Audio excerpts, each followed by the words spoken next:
வணக்கம். இன்னைக்கு காலைல சௌந்தர்யாவோட பிஆர் டீம் எக்ஸ்போஸ் ஆனதுக்கப்புறம் ஒரு பக்கம் அந்த அம்மா வந்து அழுது நாடகமாடி அதெல்லாம் ஒன்றும் இல்லை அப்படிங்கிற மாதிரி ஒரு முயற்சி பண்ணாங்க.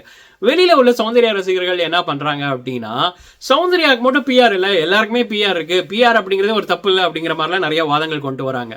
நம்மளும் அக்செப்ட் பண்ணிக்கிறோம், பிஆர் அப்படிங்கிறது ஒரு தவறான விஷயம் இல்லை. அதை வச்சுருந்தீங்கன்னா உங்களுக்கு வந்து பெருசாக அது மக்கள்கிட்ட போய் ரீச் ஆகிறதுக்கு ஹெல்ப் பண்ணும் அப்படிங்கிறதுலாம் எந்த சந்தேகமே இல்லைங்க. ஆனால் சௌந்தர்யா பண்ணது வந்து பார்த்தீங்கன்னா ஒரு பிஆரையும் தாண்டி ஒரு வேலையை பண்ணாங்க. அது என்ன அப்படிங்கிறத பற்றி தான் அந்த வீடியோவில் பேச போகிறோம். சௌந்தர்யா ஆக்சுவலாக பண்ணது என்ன அப்படின்னா, முதல் 2-3 வாரங்கள் அவங்க ஒன்றுமே பண்ணலை.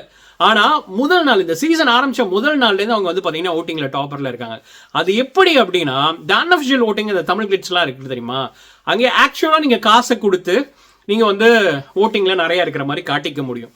ஸோ இதை அவங்க ஏன் பண்ணுறாங்க? இது அன்அஃபிஷியல் தானே, இதனால அஃபிஷியலுக்கு அதுக்கு சம்மந்தமே இல்லை அப்படிங்கிற மாதிரி நீங்கள் கேள்வி கேட்கலாம்.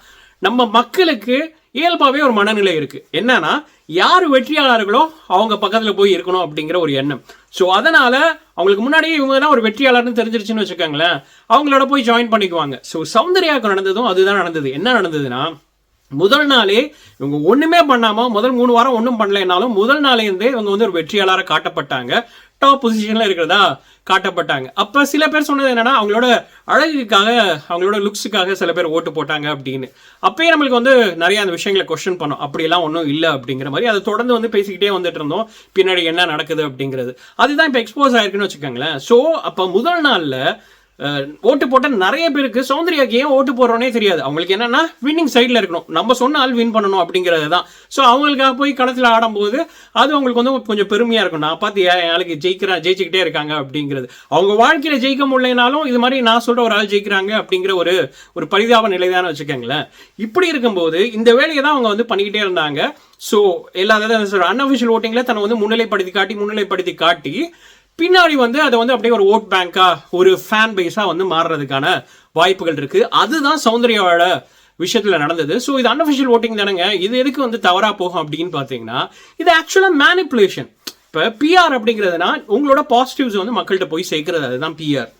ஆனால் இங்கே வந்து மக்கள் வந்து மூளை செலவை பண்ணப்படுறாங்க. என்ன பண்ணுறாங்க, ஒரு இல்லாத ஒரு விஷயத்த இருக்கிற மாதிரி காட்டுறாங்க. அப்படி இருக்கிற மாதிரி காட்டுறதுனால என்ன பண்ணுறாங்க, மக்கள் ஓ அதுதான் உண்மை போல இருக்கு அப்படின்னு சொல்லி சப்போர்ட் பண்ண ஆரம்பிக்கிறாங்க. ஒரு பீரியடில் என்ன ஆகுதுன்னா, சௌந்தர்யாவை நம்ம சப்போர்ட் பண்ணுறோம், அதற்கான காரணத்தை தேட ஆரம்பிக்கிறாங்க. இப்போ ஒரு ஆளை பிடிச்சி போய் அதுக்கு சப்போர்ட் பண்ணுறதுங்கிறது வேற, சப்போர்ட் பண்ணிட்டோமே அதுக்கு ஏதாச்சும் ரீசன் கண்டுபிடிக்கணுமே அப்படின்னு தேடி கண்டுபிடிச்சது தான் இப்போ சௌந்தர்யா வந்து சூப்பராக ஸ்மைல் பண்ணுறாங்க, சிரிச்சுக்கிட்டே இருக்காங்க, நிறைய வந்து ஃபன்னியாக பேசுகிறாங்க அப்படின்னு சொன்ன நிறைய விஷயங்கள். அதெல்லாம் அவங்க பண்ணுறாங்களா? பண்ணுறாங்க. ஆனால் ஓட்டு அதனால வந்ததா? இல்லை.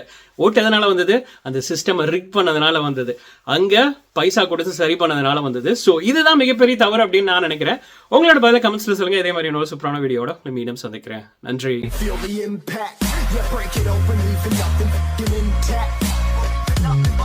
Hey yo, you've been hacked. This safe hard